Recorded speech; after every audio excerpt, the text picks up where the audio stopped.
తాకట్లో ఉన్న మీ బంగారాన్ని విడిపించి ఆ రోజు ఆన్లైన్ రేటుకి కొంటాం. Sharma gold company.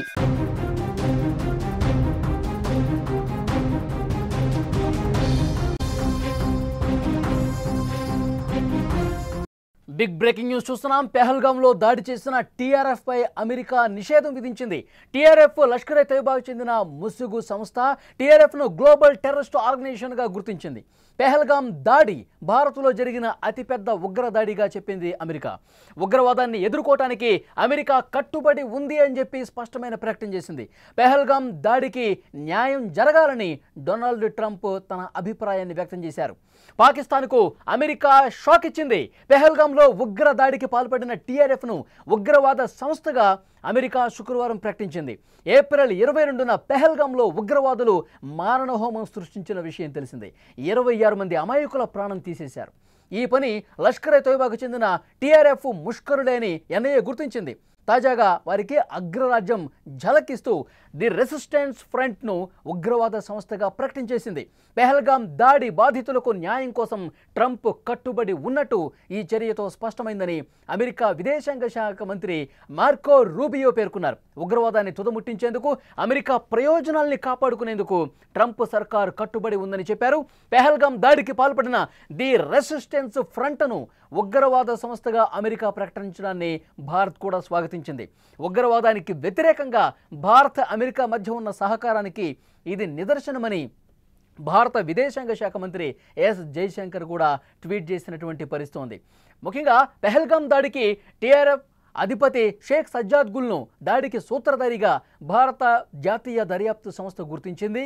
ఈ ఘటనకు ప్రతిస్పందనగా భారత్ ఆపరేషన్ సింధూర్ చేపట్టింది. పాక్ ఆక్రమిత కశ్మీర్లోని ఉగ్ర స్థావరాలను నేలమట్టం చేసింది. ఇరు దేశాల మధ్య తీవ్ర ఉద్రిక్త పరిస్థితులు ఏర్పడ్డాయి. ఆ తర్వాత ఇరు దేశాల మధ్య కాల్పుల విరమణ ఒప్పందం కొనసాగింది. దాడికి బాధ్యత వహించింది. కానీ తరువాత భారతదేశం మరియు పాకిస్తాన్ మధ్య ఉద్రిక్తతలు పెరగడంతో వెనక్కి తగ్గింది. భారత్పై ఉగ్రదాడికి వ్యతిరేకంగా ప్రపంచవ్యాప్తంగా ఆగ్రహం వ్యక్తమైన పరిస్థితి. వివిధ దేశాలు ఉగ్రదాడిని ఖండిస్తూ భారత్కు మద్దతు పలికాయి. భారత్ కూడా ప్రపంచ దేశాలకు చేసినటువంటి ఏదైతే ఈ పాక్ చేసిన పనుందో పూర్తిగా ఉగ్రవాదుల్ని పెంచి పోషించే దేశంగా ప్రపంచం మొత్తం ఉన్నటువంటి దేశాలు కూడా ఈ మెసేజ్ను పంపింది. అంతర్జాతీయంగా పాకిస్తాన్ను ఏకాకిని చేసింది. ఇప్పుడు అమెరికా సైతం భారత్కు మద్దతిస్తూ నిలుస్తూ టీఆర్ఎఫ్ను ఉగ్రవాద సంస్థగా ప్రకటించడం పాక్కు ఎదురు దెబ్బే అని చెప్పాలి. ఇప్పుడు భారతదేశం ఒక పెద్ద విజయం సాధించిందని చెప్పి స్పష్టంగా చెప్పాల్సినటువంటి అవసరం ఉంది. ఎందుకంటే ఎప్పుడైతే ఉగ్రవాదుల్ని మన దేశం మీదకి ఉసిగొల్పి పెహల్గాంలో ఉగ్రదాడి చేసి 26 మంది అమాయకులను పొట్టన పెట్టుకుంది, అది కూడా హిందువులా ముస్లింలా అని చెక్ చేసి మరీ మతం పేరిట ఈ దాడులు చేసి 26 కుటుంబాలలో శోకాన్ని నింపినటువంటి అతిపెద్ద ఘటన. 2008వ సంవత్సరంలో ముంబై ఉగ్రదాడి తర్వాత అతిపెద్ద దాడిగా ఈ పెహల్గాం దాడిని అమెరికా కూడా పేర్కొంది. అంటే పాకిస్తాన్ ఉగ్రవాదుల్ని పెంచి పోషించే దేశం, పాకిస్తాన్ ఉగ్ర మూకలకి ఆశ్రయం కల్పించిన దేశం, పాకిస్తాన్ ఈ ది రెసిస్టెన్స్ ఫ్రంట్ ఏదైతే ఉందో లష్కర్ ఏ తోయిబాకు సంబంధించిన ముసుగు సంస్థ ఉగ్రవాదాన్ని పెంచి పోషిస్తోంది పాకిస్తాన్ అని చెప్పి చెప్పకనే చెప్తోంది. ఇది భారత్ సాధించినటువంటి ఒక విజయంగా చెప్పాల్సినటువంటి అవసరం ఉంది. ముఖ్యంగా ఎప్పుడైతే ఈ ఉద్రిక్తతలు ఏర్పడ్డాయో పాకిస్తాన్కి భారత్కి మనం ఆపరేషన్ సింధూర్ చేపట్టి అక్కడ ఉన్నటువంటి ఉగ్ర మూకలని ఉగ్ర స్థావరాల్ని కొలాప్స్ చేసేసాం, ధ్వంసం చేసేసాం. ఆ తర్వాత పరిస్థితులు ఉద్రిక్తతలు మరింత పెరిగినటువంటి పరిస్థితి ఉంది. మనం S-400తో బ్రహ్మోస్ మిసైల్స్తో అద్భుతమైనటువంటి దాడి మన సైన్యం చేసి అక్కడ వాళ్లకు చుక్కలు చూపించినటువంటి పరిస్థితి ఉంది. మరొకసారి ఉగ్రవాదుల్ని పెంచి పోషించి దేశం మీదకి ఉసి గొలిపితే తగిన మూల్యం, భారీ మూల్యమే చెల్లించుకోక తప్పదు అంటూ ఒక గట్టి సందేశాన్ని పాకిస్తాన్కి బుద్ధిచ్చే విధంగా చేశాం. ఈ దాడులు తట్టుకోలేక పాకిస్తాన్ భయపడిపోయింది, కాళ్ళబేరానికి వచ్చింది, అమెరికా సాయం తీసుకునే ప్రయత్నం చేసింది. మనం ఒకవైపు ఆపరేషన్ సింధూర్ చేస్తూ మరోవైపు సింధు జలాల అమలును కూడా నిలిపివేశాం. ఆ ఒప్పందాన్ని నిలిపివేయడంతో ఇక గత్యంతరం లేని పరిస్థితుల్లో పాకిస్తాన్ ఇక భవిష్యత్తు లేదు. ఒకవైపు విపరీతంగా దాడులు జరుగుతూ ఉన్నాయి. ఉగ్ర స్థావరాలే కాదు సైనిక స్థావరాలను పూర్తిగా ధ్వంసం చేసేస్తున్న పరిస్థితి ఉంది. మరోవైపు అంతర్జాతీయ ఒప్పందాలను కూడా నిలిపివేస్తున్న పరిస్థితుల్లో ఇక దిక్కు తోచని పరిస్థితుల్లో పాకిస్తాన్ కాళ్ల బేరానికి వచ్చి మన దేశ సైనిక ప్రతినిధులతో మాట్లాడి అప్పుడు మన సైనిక ప్రతినిధులు కూడా ఇక పాకిస్తాన్ ఖేల్ ఖతమైపోయిందని చెప్పి భావించి చర్చలకు వెళ్ళి కాల్పుల విరమణ ఒప్పందానికి అంగీకారం తెలుపుకున్నాం. అప్పుడు డొనాల్డ్ ట్రంప్ ఏం చేశాడు? యుద్ధాన్ని నేనే ఆపాను, నేను వాణిజ్యానికి సంబంధించినటువంటి ఈ ఒప్పందాలు రద్దు చేస్తాను అంటే భయపడిపోయి యుద్ధం ఆపేశారంటూ ఇది తన గొప్పగా చెప్పుకున్న పరిస్థితి. కానీ ప్రధానమంత్రి నరేంద్ర మోదీ చాలా స్పష్టంగా కెనడా నుంచే ఫోన్ చేసి మరీ చాలా స్పష్టంగా చెప్పారు, మీరు ఈ విధంగా మాట్లాడటం కరెక్ట్ కాదు, పద్ధతి కాదు. మా 2 దేశాల సైనిక ప్రతినిధులు కలిసి మాట్లాడుకున్నారు హాట్లైన్లో, అప్పుడు మాత్రమే ఈ కాల్పుల విరమణ అనేది జరిగింది. ఇందులో మీ ప్రమేయం ఏమీ లేదు, మళ్ళీ ఇంకోసారి ఇలాంటి వ్యాఖ్యలు చేయొద్దంటే అప్పుడు డొనాల్డ్ ట్రంప్ నాలిక మడత పెట్టాడు. ఆ తర్వాత డొనాల్డ్ ట్రంప్ ఏం చేశాడు? ఆసిమ్ మునీర్ని వైట్ హౌస్కు పిలిపించుకున్నాడు, లంచ్ మీట్ ఏర్పాటు చేశాడు. ఆ తర్వాత మరికొన్ని అబద్ధాలు వల్లివేసిన పరిస్థితి. భారత్ పాకిస్తాన్ ఈ యుద్ధానికి సంబంధించి మళ్ళీ నేనే యుద్ధాన్ని ఆపానని చెప్పుకుంటూ ఆ తర్వాత పాకిస్తాన్ ఒక గొప్ప దేశంగా చిత్రీకరించే ప్రయత్నం చేశాడు. 2 తెలివైనటువంటి వ్యక్తులు ఈ యుద్ధాన్ని ఆపుకున్నారని చెప్పి మళ్ళొక డైలాగ్ పేల్చి ఐ లవ్ పాకిస్తాన్ అని కూడా అన్నాడు.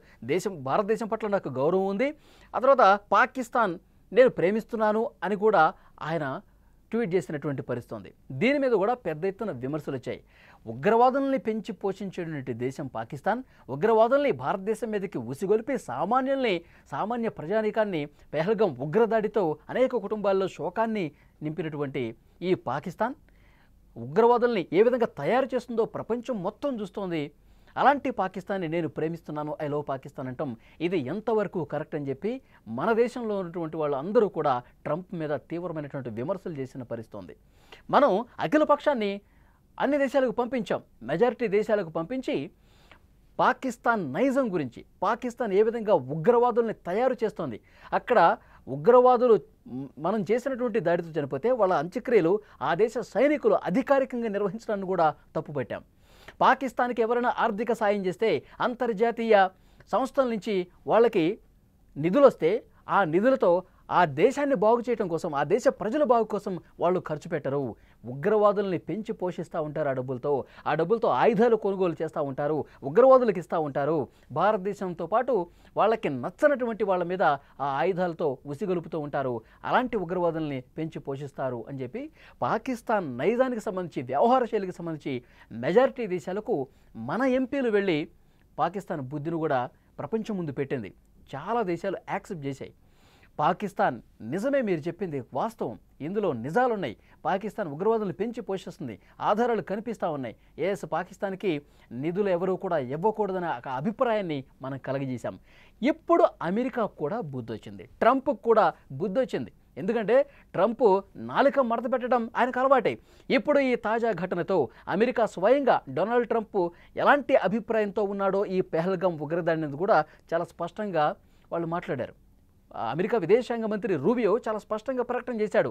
ట్రంప్ ఈ పెహల్గాం ఉగ్రదాడిని ఏ విధంగా చూస్తున్నాడో కూడా చెప్పారు. ది రెసిస్టెంట్ ఫ్రంట్ ఉగ్రవాద సంస్థ ఏదైతే ఉందో దీన్ని అంతర్జాతీయ ఉగ్రవాదుల లిస్టులో చేర్చబోతున్నాం. ఇది ఒక విదేశీ ఉగ్రవాద సంస్థగా మేము గుర్తిస్తున్నాం. దీనికోసం పనిచేసిన వాళ్ళు ఉగ్రవాదుల్ని పెంచి పోషిస్తోంది పాకిస్తాన్ అని చెప్పి ఆ అభిప్రాయం చాలా స్పష్టం చేసినటువంటి పరిస్థితి. సో డెఫినెట్గా ఇది భారతదేశం సాధించినటువంటి గొప్ప విజయంగా చూడాలి. ఎందుకంటే అప్పటి వరకు పాకిస్తాన్ని నేను ప్రేమిస్తున్నాను, పాకిస్తాన్లో తెలివైన వ్యక్తులు ఉన్నారు, అదొక గొప్ప దేశంగా కీర్తించినటువంటి డొనాల్డ్ ట్రంప్కి ఇప్పుడు వాస్తవం బోధపడింది. పాకిస్తాన్ ఎలాంటి దేశము, ఎలాంటి నీచ నికృష్ట దేశము, అమాయకులైనటువంటి ప్రాణాలని ఏ విధంగా ఉగ్రవాదుల్ని పంపించి బలిగొంటుందన్నది కూడా క్లియర్గా అర్థమవుతుంది. కాబట్టి ఉగ్రవాదుల్ని ఎట్టి పరిస్థితుల్లో దీన్ని మేము సహించం, ఉగ్రవాద దేశాలని సహించం, ఉగ్రవాదాలని పెంచి పోషించే పరిస్థితిని ఎప్పటికి కూడా మేము నిలువరిస్తాం. ఉగ్రవాదాన్ని కట్టడి చేయడానికి భారతదేశంతో కలిసి పనిచేయడానికి మేము సిద్ధం. ఈ టీఆర్ఎఫ్ని ఉగ్రవాద సంస్థగా మేము పరిగణిస్తున్నామని చెప్పి చాలా స్పష్టమైనటువంటి ప్రకటన వైట్ హౌస్ నుంచి వచ్చింది, ట్రంప్ అభిప్రాయంగా పేర్కొంది. సో డెఫినెట్గా భారతదేశం ఇది ఒక గొప్ప విజయంగా దీన్ని మనం భావించాలి. ఎందుకంటే పాకిస్తాన్ పట్ల అమెరికాకి సాఫ్ట్ కార్నర్ ఉంది, కానీ ఈ దెబ్బతో పాకిస్తాన్ చేసింది తప్పు, పాకిస్తాన్ ఏదైతే వైఖరి కనబరిచిందో యుద్ధం సమయంలో అది రాంగ్ అని చెప్పి మరొకసారి స్పష్టమైనటువంటి పరిస్థితి కనిపిస్తోంది.